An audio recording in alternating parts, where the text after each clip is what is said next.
Welcome,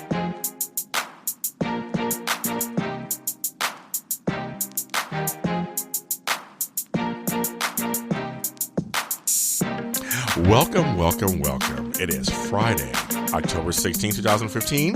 This is Super Organizer Universe Radio, and I am James Lott Jr., the Super Organizer. Yes, the Super Organizer. Ooh, it's October. Do you know where your clutter is? Is it in front of you? Is it behind you? Is it everywhere? Help me! If you need help, call any local organizer in your area, or James Lott Jr., and I will help you find someone if it's not me. That's right. I love it. I love that music. I thought I'd play the original theme song. Some people know they're listening to the Super Organizer. Yeah, of course. Radio, but I like that. Mix in a little bit of horror in there as well. Yes.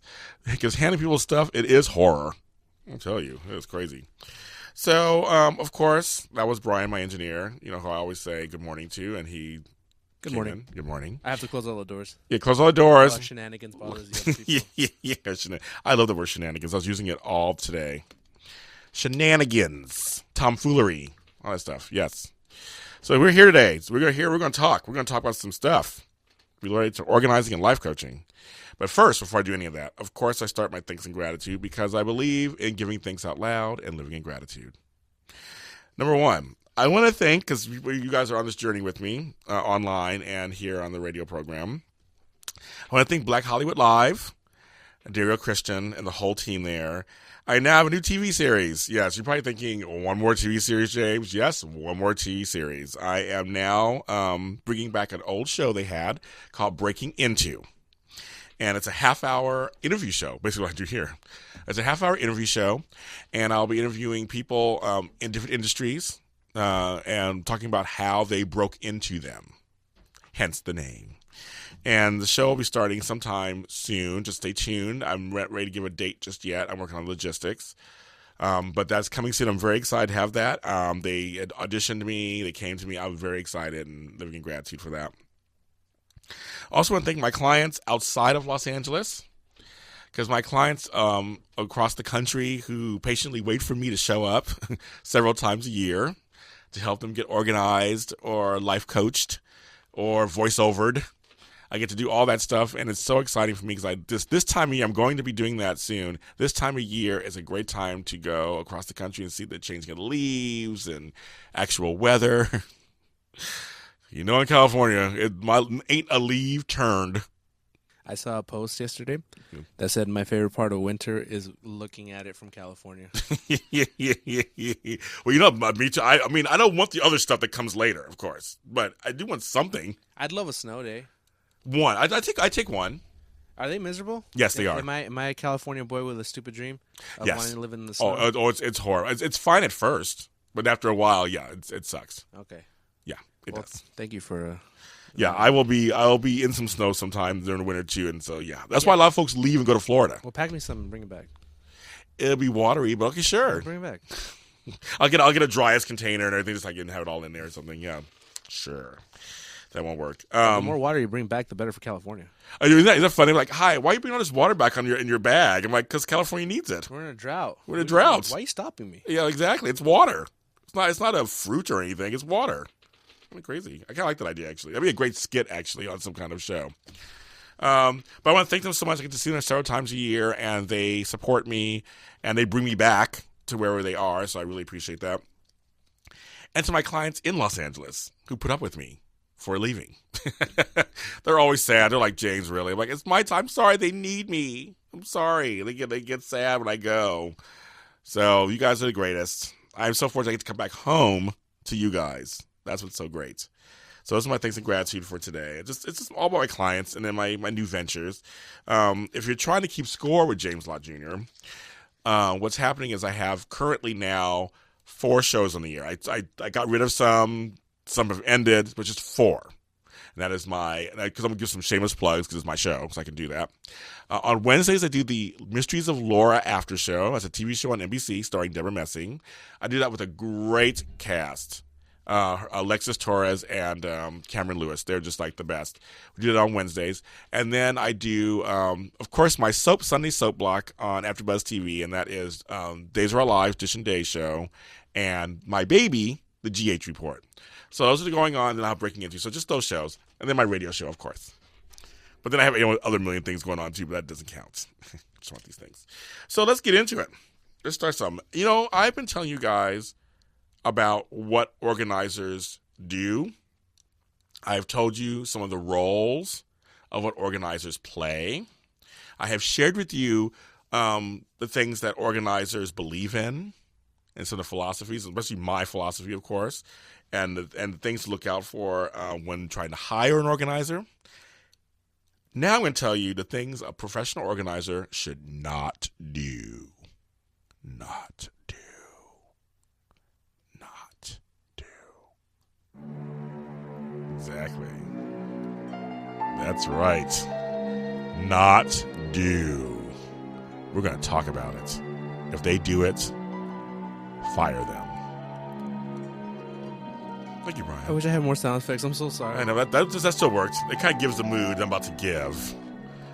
Of course, I love it.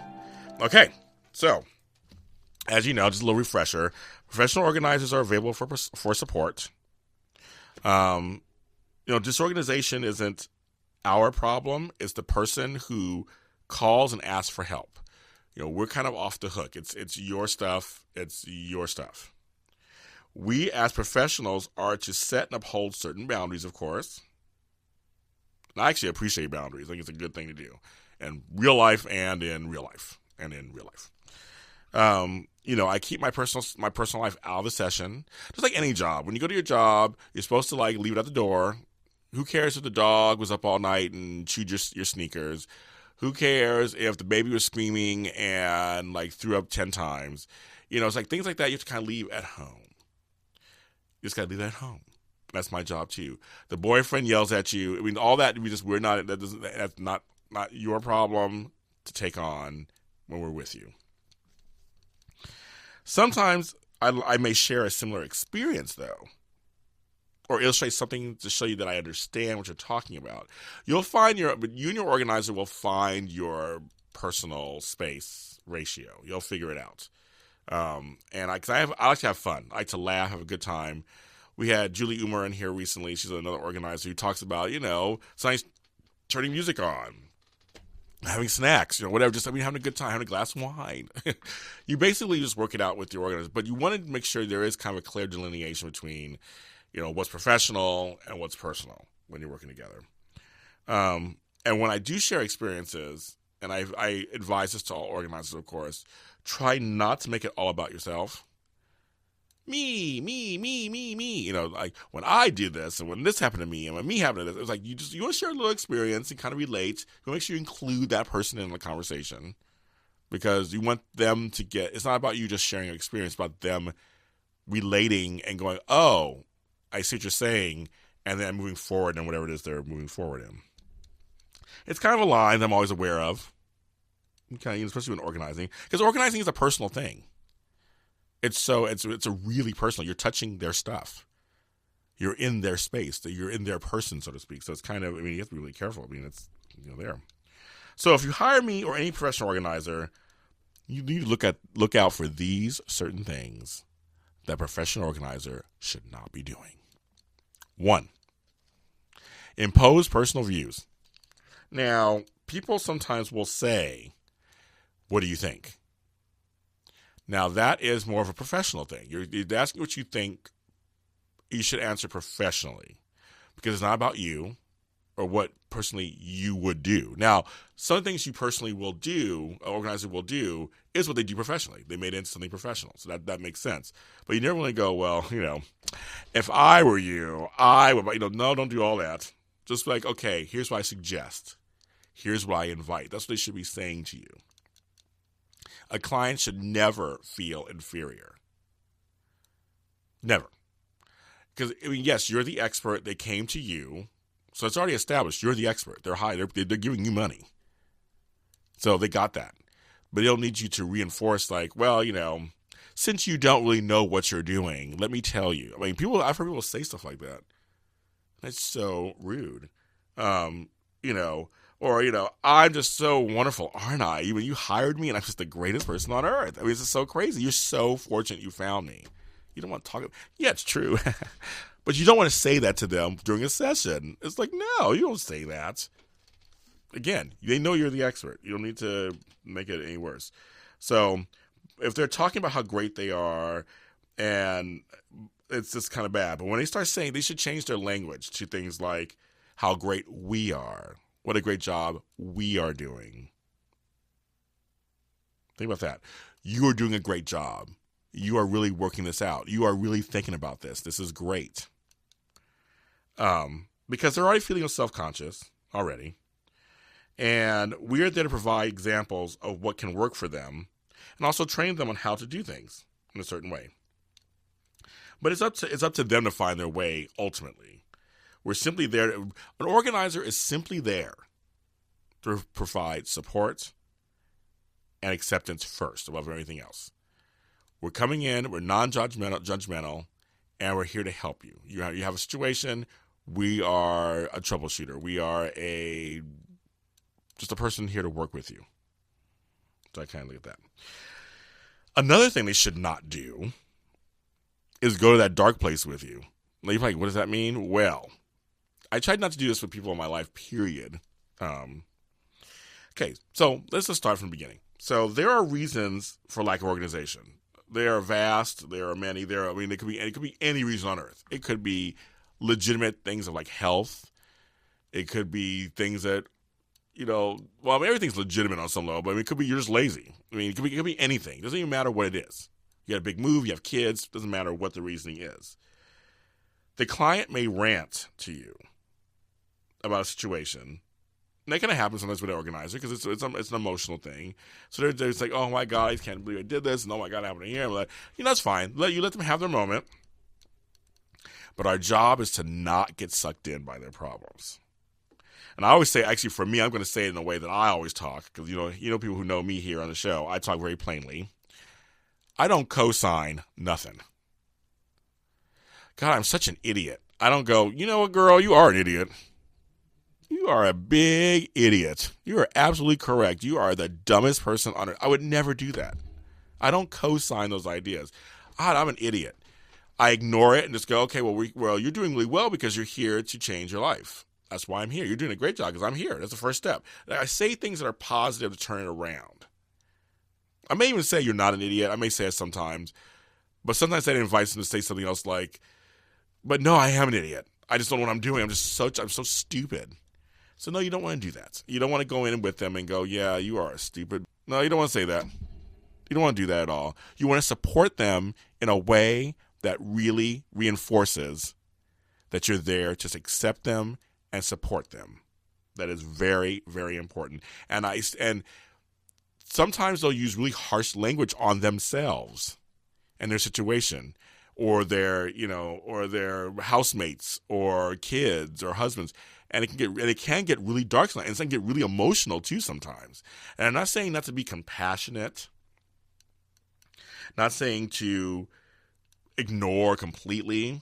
One of the steps that I always like to do is say, okay, take a breath, take a deep breath after they have their rant. And I may say, thank you for sharing that. I hope. I said, how do you feel about it? Do you feel better? Kind of like, how does that feel for you? You're feeling better now? Are you ready? Are you ready to get in here and dig in? Because it kind of says, yeah, I'm ready. Okay, yeah, no, you're right. Okay. So you're not really focusing so much on what they're saying. Like, okay, girl, tell me all about it. Oh my God, I totally understand. Oh my, that's crazy. I can't believe that he said that to you. Oh my God, you're not their girlfriend or boyfriend. You're not their gossip partner. You're not there. They have friends for that, or family, or whatever that. You're there to keep them on track. If you're an organizer's there to keep you on track, but an organizer's there to keep you on track.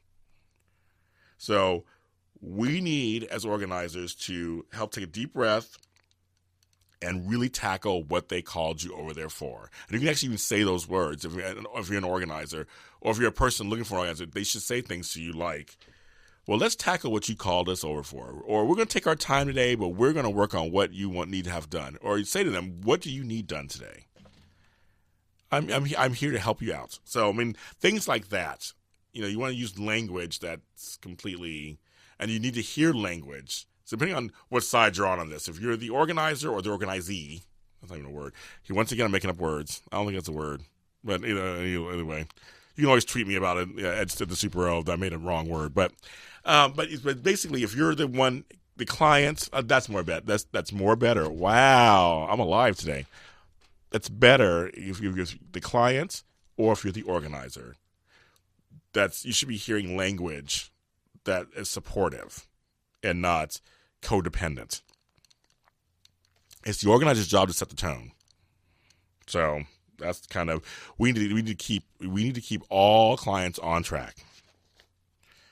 Another thing an organizer should not be doing: be a know-it-all. Because you know what? I don't know everything. I will fully admit that. I don't purport to know everything. I'm an organizer. I'm a certified life coach. Yeah, I went to school and I did all that. I know stuff. And I'm in my 40s. Yeah, I know stuff. There are things that I know. I know, like, this is stuff I know. But I don't know everything. And sometimes the beauty of organizing in a situation, things pop up. There's 100 different million things that can come up during a session that are new. I mean, for an organizer, it's like, hey, I've never been in that situation before.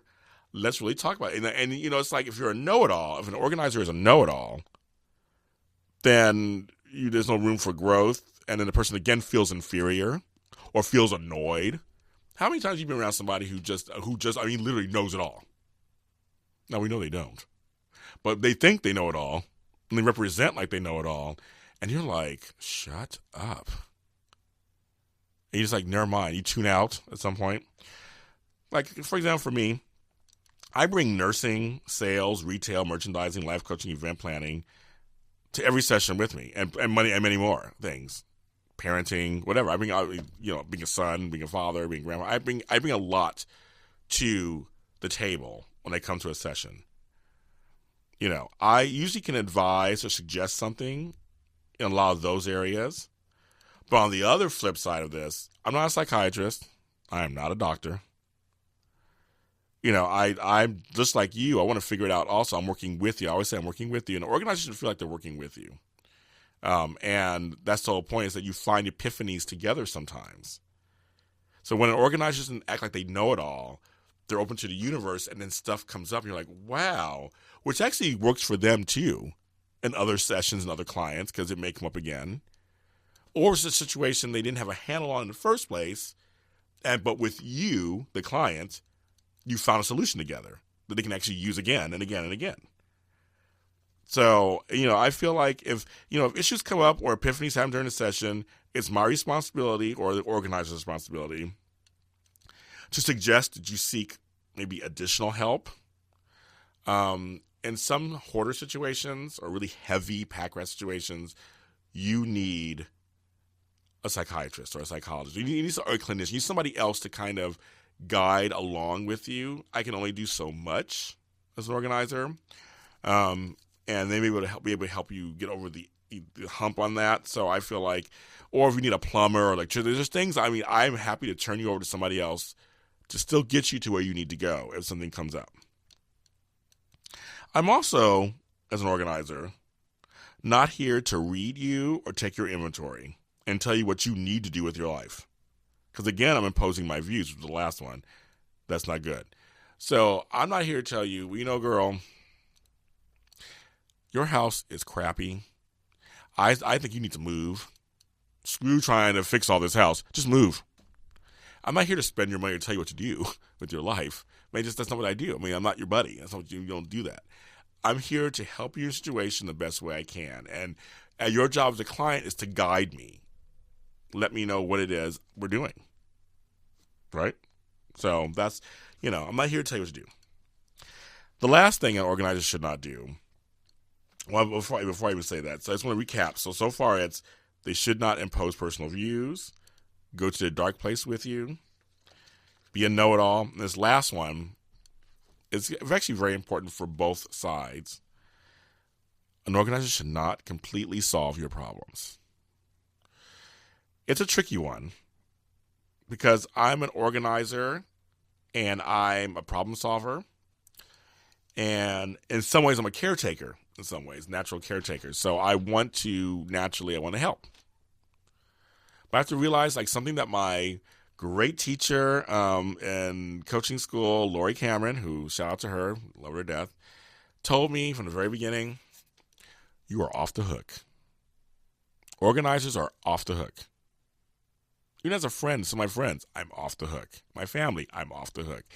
We are all grown folks. You're responsible for yourself and only yourself. I'm not responsible for you. An organizer is not going to come in and save your life. They're there to help you get there. You're going to save your own life, but an organizer is going to be there to help you get there. So I'm going to solve some of your problems. They're going to help you solve some of your problems. I mean, that's just naturally. You have a couch that's cluttered. We're going to help you solve that. And you're going to do it together, and then you have a couch. So your problem of not being able to sit on the couch will be done. But if you go a step further, we can't prevent you from doing that again. It's not my job to go to your house every day and go, okay, how's the couch? How's the couch? How's the couch? I see paper on the couch. What are you doing? That's not my job. My job is to help you get to that one point, and then it's up to you to do the rest. I'm the expert. Organizer is the expert. But I'm not here to tell you exactly what you should do in any situation. I'm here to suggest, invite, share with you solutions that you will pick. Now, if the client can say what they want, of course. If the client says, I want you to pick, then you pick. But I suggest that this organizer really does talk to you, get your needs and wants and desires in terms of how you want something to look. It could be a closet, for instance. You want a closet redone. Talk to them. An organizer should talk to you and figure out what are your immediate needs, what are your best needs, what are are you left-handed? I mean, whatever it is, they should talk to you and figure out stuff so they can make a good suggestion to you. So if they say to you, I trust you, I want you to pick. That's a little different because the client's talking to you. But if you just come in there and just say, okay, we're going to do it this way and have it done that way, and we're going to set up this way, and the client's like, but you don't listen because you're like, I'm solving your problems, and I'm a know-it-all. And I'm imposing my views on you. So see how I'm tying it all together? It's not good. So you want to talk to them. You want to work with a client. A client should work with an organizer to come up with a solution. But I guess the basis of all of this is an organizer is not the end all be all. Organizer is not your boss. An organizer is not just going to tell you what to do and you just follow. And you have no say in the matter whatsoever. Those are things that just aren't and not what an organizer should do. And an organizer should have a pleasant attitude too at the same time. So that should happen. But we're not there to judge, make you feel, belittle you. And if you feel any of those things I just mentioned, and all these are on my blog, thesuperorganizeruniverse.com. I'll probably post some of these on Facebook too. If you feel any of those things, if you feel one of those things, you should have a talk with your organizer, of course. And if it doesn't go well, you have a right to fire your organizer. Because the last thing, a good organizer will not want you to feel bad about yourself. It's actually the opposite. A good organizer or a good life coach, any of those things, the energy professional would want to be there to help you, help you feel the best you can feel. Not the opposite. Ego trips have no place in organizing. So I want to share those. Those are the things I want to share with you guys for that, at least. So it's kind of funny. And the next thing I want to talk about is my 2 principles I live by while organizing. 1, I can do it / it can be done. I'll say it one more time for you guys. I can do it / it can be done. No matter how the job looks or the situation that's in front of me, I always tell myself that I can do it or it can be done. I did a blog post a while back and I think we talked about it on here even too. And actually, it's funny, this blog post seems to be getting a lot of attention recently. I get these diagnostics of what's hitting, what's not hitting. And I wrote this blog called "How We Can Talk Ourselves Out of Anything." And I think I did a show on that a little earlier, like earlier in the summer. And it's so funny. We can talk ourselves out of anything. I did the other day. On Saturday, I was like, I don't want to work today. I don't want to put together any shows. I don't want to. I talked myself out of all of that. I sure did. I paid my little niece Makayla Grace. I paid my little niece Monica. I had blueberry waffles. I went shopping. I mean, I completely was like, I talked myself out of the actual work I needed to do that day. Didn't do laundry. Didn't do nothing. It was simple. Now I'm glad I did it because as many of you know, I have like 8 million things I'm doing in my life. So it's good to have some time off. But I mean, I literally talked myself out of what I was going to do that day. But it can happen to us in ways that are not good. That was just a fun little example of me doing that. And I ended up working until like 1 a.m. that night. Honestly, what I had to do, so that wasn't that much fun. But I always say that in other cases of not starting something or doing something or trying something, I always say, I can do it. It can be done. I first became aware of that fact and decided to stay aware when those feelings come up. I try to go into every organized situation and cleaning situation and project that I do, and I feel like, yes, it can be we can do it. We'll accomplish this. We will finish this. My clients will tell you, I always come in with a positive attitude that we can do this, that we can do this together. It's going to be good. We're going to work it out. And cause a lot of times they feel like, they called me at this point, they're like overwhelmed. Many times they see that space as, why should I bother? The clients won't feel confident or comfortable on the job if I don't. Again, as an organizer, I'm setting the tone. And you can use this example to be good in anything that you do, period, in your life. That you're going to try something or attempt something or look at something a certain way, think I can do it. Whether it's going back to school or whether it's cleaning a garage or whether it's learning how to drive, whatever it is, you should find a way to look at it in a way that's kind of like, I can do that, or I can at least try to do that. Just try it. But if you don't believe in it, no one else will. It starts with you. If you don't believe it, no one else will. And the second principle that I do, stay open during the process. Ooh, I like that. Stay open during the process. I look at organizing like a puzzle. You have to put it together. And there's no one way to do a puzzle. You know that. Outside in, inside out, borders, whatever. You can do it however you want to. And that's how life is. So I love that. So stay open to the process, and great things will happen. So those are two principles that I live by while I'm organizing, and also in my regular life too. It's kind of great. Because half the fun is a journey. It really is, actually. We're going to go to a commercial. Even though I like this music right now, and go to the music, like that bass. We're going to go to the commercial, and when we get back, we're going to talk about Don't Do It. It's Organized Universe Radio. Just real quick, you know what this title track's called? No. You Can Rock My Halloween. Oh, I like the bass. I like the it. title of it. I'm sorry to mess up your tagline. I know, that was my tagline, but it's just live radio. We love it, so it's fine. It's Organized Universe Radio. We'll be right back.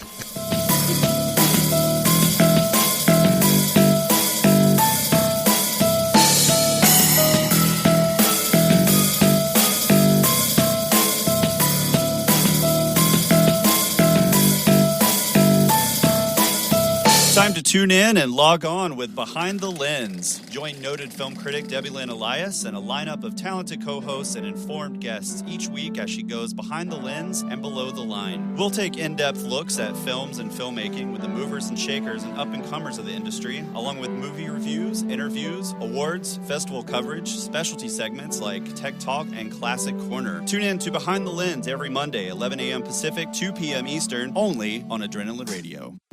Hey, this is Flea from the Red Hot Chili Peppers for RAD. I'm here to remind you that drunk drivers are still a major killer of young adults in this country. So always choose a designated driver, and remember, music lives, you should too. Getting born in the state of Mississippi, Papa was a copper and Mama was a hippie. A public service message brought to you by the U.S. Department of Transportation, RAD, the National Association of Broadcasters, and the Ad Council.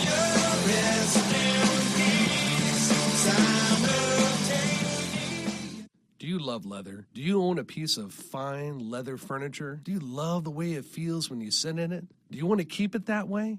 Because my name is Chris Lawler, and I own Leather Care Services. I'm in the business of restoring and maintaining leather furniture so that you love it as much in 10 years as you did the day that you bought it. Call me at area code 562-693-7676.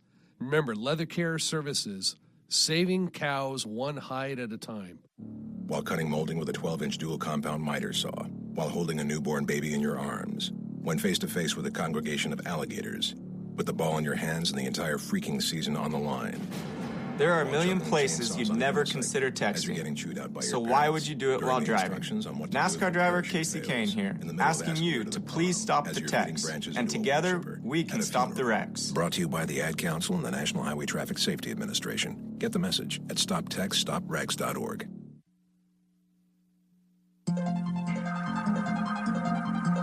Talk about a rush! One of the greatest drop and fastest roller coaster is the Steel Phantom. It opened in April 1991 at Kennywood Amusement Park in West Mifflin, PA. That's a funny name. And it has a vertical drop of 225 radical feet into a narrow ravine with a speed of 80 miles per hour. That's fast. And that's news that you can use from adrenalineradio.com.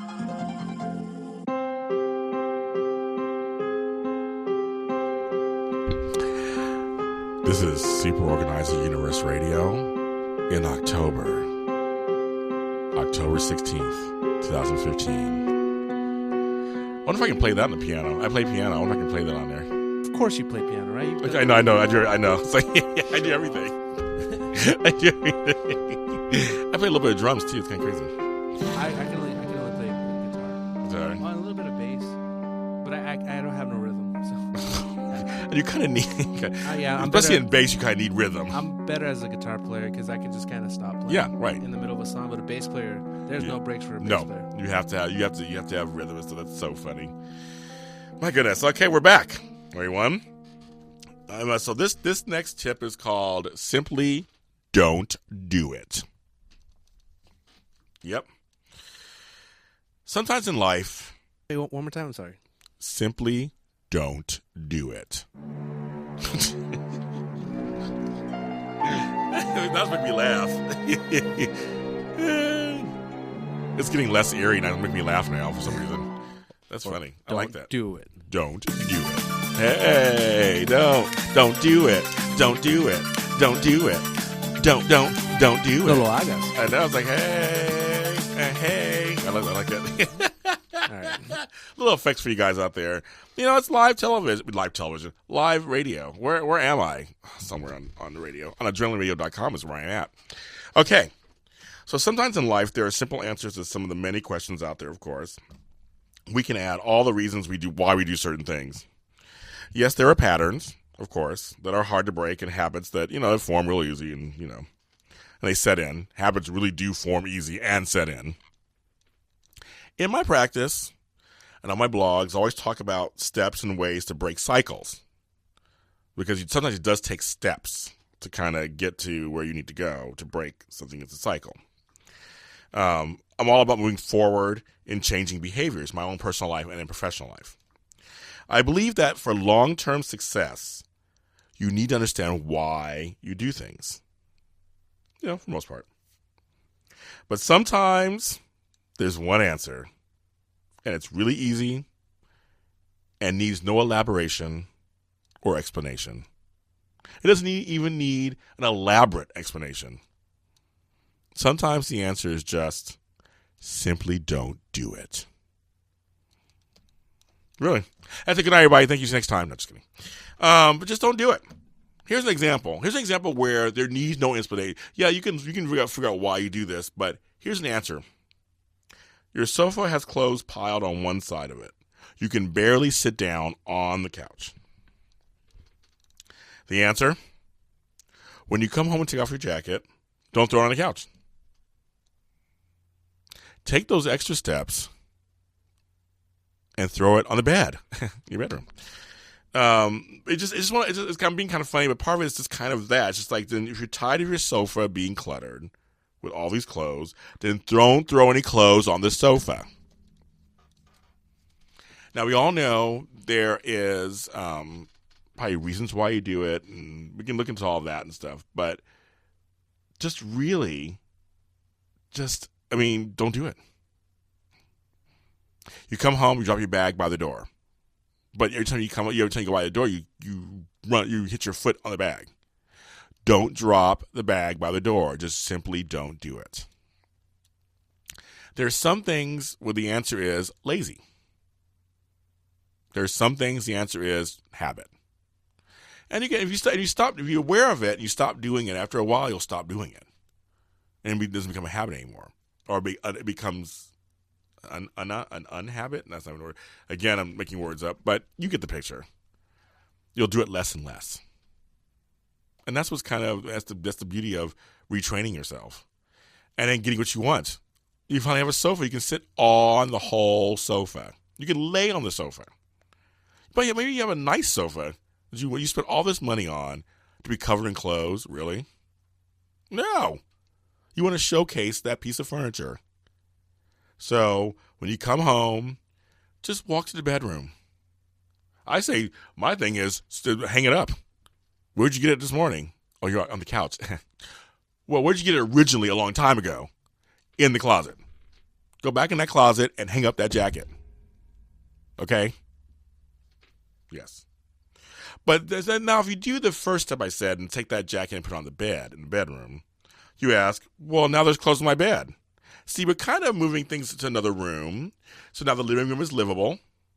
And so now you can tackle the bedroom. But first, we get a handle on the couch and the sofa issue. And so some people, it takes, again, steps. So you're like, okay, so I got the couch thing done. I got a living room. Now it's time to tackle the bedroom. So you can apply the same philosophy again as you did in the living room. When you come home, you take off your jacket. You walk past the couch. You go into the closet. You hang it up. You don't throw it on the bed. Again, you simply don't do it. And that's that, kids, on that one. Think about that for a second. Now we're going to talk about something that I've been wanting to talk about for a long time, actually, because it is this time of year sometimes, I would say the fall, you get this chance to go to put stuff away, get stuff out of your house, and you need a storage unit. Storage units, I just talked with Julie Umer the other day on our episode, like last week, or a couple weeks ago, and she was saying how she doesn't believe in storage units anyway, because they're only for like transitional things, and I agree with that too. Storage units really are breeding grounds for clutter. So it's out of your house, but you're paying money to keep stuff that you don't use in a storage unit. Now, I'm not opposed to them completely. I have a storage unit myself, and I have no problem with them. And they have some really nice storage units places. And I get a shout out to Safe Keep Storage in Gardena. They're on Rosecrans. They're great. Great pricing, great staff. I was there for several years. I had a flood at my house, so I had to pack everything out. And before I could put it back in, I had to put it somewhere. But I slowly started putting stuff back in my house. But I needed a storage unit for, like I said, transitional stuff. It was really great.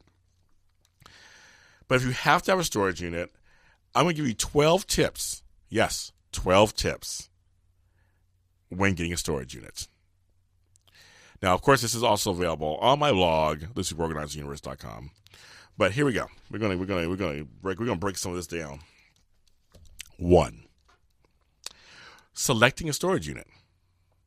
Ask the storage consultant that works wherever you're looking at to help you choose a space that will accurately serve your needs. Getting a huge space when, in fact, you only really need a medium-sized one doesn't serve your needs. Because many times, because you know you have that space, you'll pack more stuff in there. We don't want to do that. Also, you want to make sure it's something that's affordable, that meets your needs, and really does accurately is the space that you need. So if you need a 10 by 10 space, They're trying to give you like a 12 by 12. That's not going to work. You need a 10 by 10. So you make sure you get somebody who really knows what you're talking about. You have to really explain to them what kind of size you're looking for. Know what your size is, what you need. Know what your stuff is you're putting in there. So for you especially, you get a good space that's economical, that works for you, and that is like just enough space for you to put stuff in. Number 2, the space rental agreement. Yes, I'm going to tell you this right now. Really read. I'm going to say it 10 times. No, I'll say it just twice. Really read the rental agreement. Read all the fine print. Read it. Especially I'll give you a couple things to look at. Look at the deposit section and how it's refunded or forfeited upon termination. And make sure you also understand your payment dates too. It's all about the money part, like especially the money part. You want to make sure you have that down, and because you do not want to get taken advantage of or misunderstand something. Because I'll tell you, I used to read contracts for a living. I used to do a lot of event planning, and part of my process was having to do, site inspections and scouting locations, and then also handling all the contracts with locations to help to book an event there. And I'll tell you how many times, because I read the small print and made sure that everything was worded in ways that served me, served them, that worked out, saved my life many times when things go wrong. Not saying we're trying to look at anything, things going wrong, but you have to kind of just in case, be prepared because anything can happen.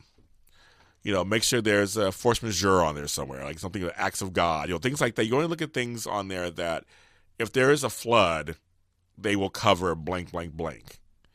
If you need to terminate on the 15th and not the 30th, what does that mean for you money-wise? Where's your deposit go for? How do you get it back? You want to know these things. Also, do you have a grace period? If your pay date is the 5th of every month, do you have till the 10th? And then also, each of those days past the 5th, you get charged a certain fee, a percentage. Because you're walking in with your check saying, well, I only owe you $110. Like, no, you owe us $150 because every day it was like, you want to make sure you read it. Well, you just kind of glance at it and go, oh, okay. No, read it. Read it. 3, insurance. Some storage places have an insurance policy to offer you, so others don't. I say get a low-cost insurance policy. Insure your goods that are in there. When you only get anything expensive, unless you have something really expensive in there. But if it's just like stuff, get a low-cost insurance policy with them. Pay a little extra money and do it. Just because, again, if anything happens. Number 4, and this may sound like really obvious, but you just need to inspect the space. Make sure it's clean. If there's a light inside, make sure it works. How do you operate it? Make sure the gate and the door, this is the most important thing, make sure the gate and the door work. Make sure they close all the way. Make sure the lock works. And make sure all of that works. I mean, it sounds just so obvious, but you'd be surprised when you're like, the light doesn't work. You didn't check, the light doesn't work. The gate doesn't close all the way. I mean, it's just some weird stuff. So make sure you get that out there. 5, packing materials. So some of the things you probably will need will be paper, bubble wrap, tape, rope, or twine, drop cloths, furniture covers, boxes, cartons. There's some things you might need. Also, if your space is on the 2nd floor or higher, you want to make sure and see if there's an elevator. Because I'll tell you, I had one client who didn't have that, and I wanted to cry. I wanted to cry like a big crying baby who pooped in their diaper. It was like, I got to carry all this stuff upstairs, up 2 flights. It was 2 flights of stairs. They were on the 3rd floor. Like, no elevator? Do you want us to do a pack out? You got to be kidding me. Of course I did it, but a smile on my face and a song in my step or something like that. Spring in my step. I think I was singing too. I think I was singing the blues, but I was doing something. Crazy. Make sure there's an elevator. Okay. Where are we? Number 6. I'm sorry, that was one round. I'm sorry, that was a rant. I need to make sure you guys know about that because that's just tough. Number 6, fill it up.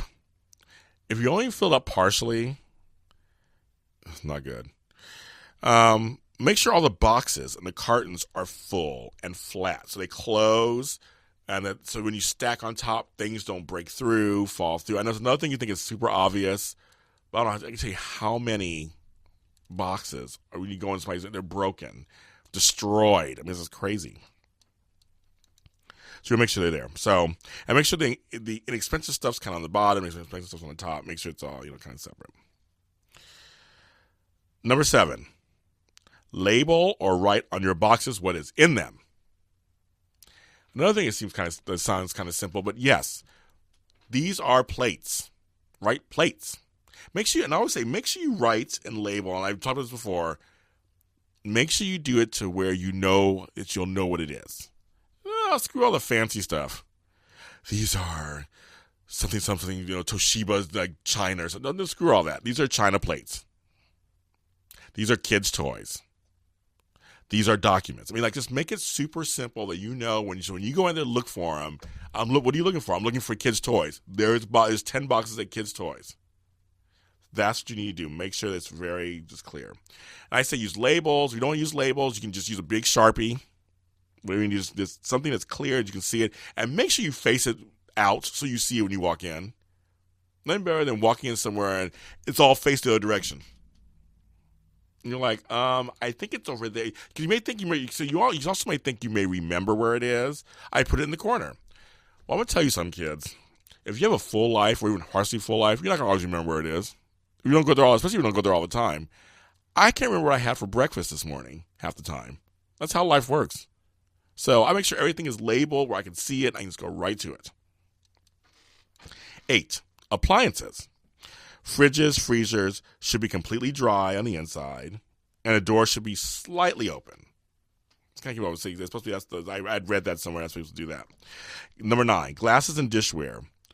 Now, here's something I totally believe in. They should all be individually wrapped, and the boxes should be filled with bubble wrap or extra newspaper to cut for cushioning, and then you don't place anything heavy on them, of course, and of course label them clearly. Cups, glasses, china, this. Make sure it's all clear. Electrical equipment is number 10. All equipment should be clean and dry. Just so you know. That's kind of self-explanatory. 11. Here's something you should also find out, too, when you're purchasing a space. Prohibited items. Now, in some parts of the country where firearms may be a regular day of life for hunting and stuff, bows and arrows, things like that, you need to find out what is acceptable to bring into the space. Because they'll tell you they can be in it. You want to find that out. And number 12, pack carefully. Make sure you get everything into your storage space. Try to leave a little walkway in there if you can that goes all the way to the rear of your space. It's something that I do for people, even at their homes too sometimes when they have a room that's full of stuff. Try to have one pathway so you can look at both sides. And you can go and make sure it goes through the whole room or the whole space. And so you can get in and move stuff around and work at it and stuff. And I think it's a good idea for a storage unit. Even if it's big or long, you can figure it out how you want to do that. Or make a maze or however you want to do it. But make sure there's a space in there. But make sure it's all packed carefully and everything stacks correctly and it's okay and it's situated and secure. You want nothing falling on you. You want nothing falling over. Just really be careful as you pack. And those are 12 things. Those are 12 tips when getting a storage unit. Yeah, it's kind of funny. So I kind of have fun with that. So again, that'll be on my page. Now I'm going to talk about something that is a bane of many folks' existence.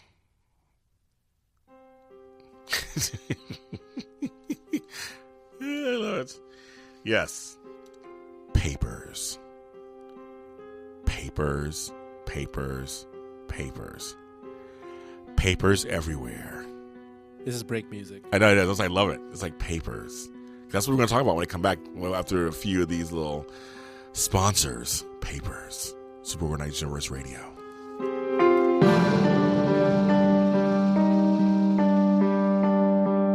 Hey, I'm James Lott Jr., the Super Organizer. I host Super Organizer Universe Radio every Friday from 10 to 11 a.m. Pacific Standard Time. Join me each week as I give you tips on how to organize your life, home life, work life, family. All needs organization, and I'm here to help. every Friday from 10 to 11 a.m. Pacific Standard Time here on Adrenaline Radio, Super Organizer Universe Radio.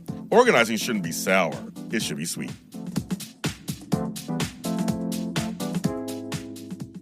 You might know me, I'm 50 Cent. You may follow my tweets, my Facebook friends. Odds are fewer than 6 degrees separate us. We're that close. What's crazy is 1 in 6 don't know where their next meal is coming from. These are your co-workers, your neighbors, your friends. Hunger's too close for us to ignore. So visit feedingamerica.org/hunger and find your local food bank to see how you can make a difference.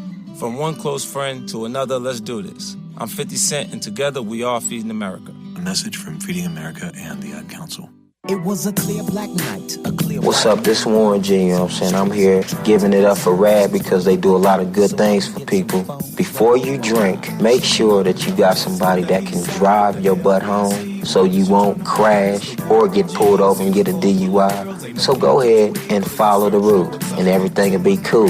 And don't be no fools. Peace, baby. Warren G. A public service message brought to you by the U.S. Department of Transportation, RAD, the National Association of Broadcasters, and the Ad Council.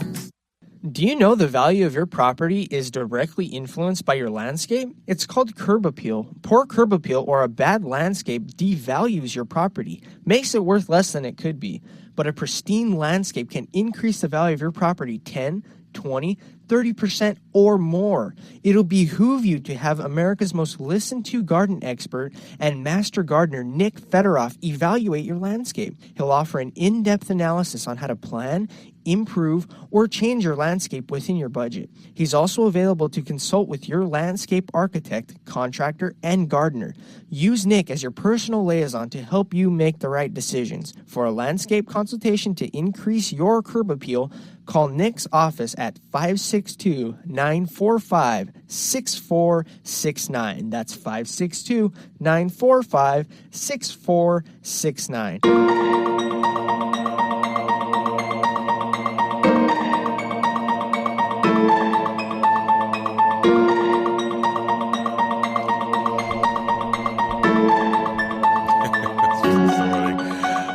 Super Organizer Universe Radio. I'm James Lott Jr., the Super Organizer. We're back. We're going to talk about paper. Paper! Paper's everywhere. And when I say paper, I'm like paper. I'm like magazines. I'm like pamphlets, brochures, calendars. Paper. If there's one thing I'm guilty of, I can't tell people no when they're handing me things in pamphlets. Yeah. I do. I just take it. I just take it also. How do you get away with? How do you? I don't. I take it. I'm a sucker. I take it. I can't because they always have the sweetest people out there. I feel like when they're doing a job and it's not easy to well, I mean it's easy on one because you're passing out paper, but also I know a lot of them have a quota to get rid of stuff. So sometimes they get paid. Some people get paid per stack they get rid of. So like, yeah, so I'll take it. You know, whatever.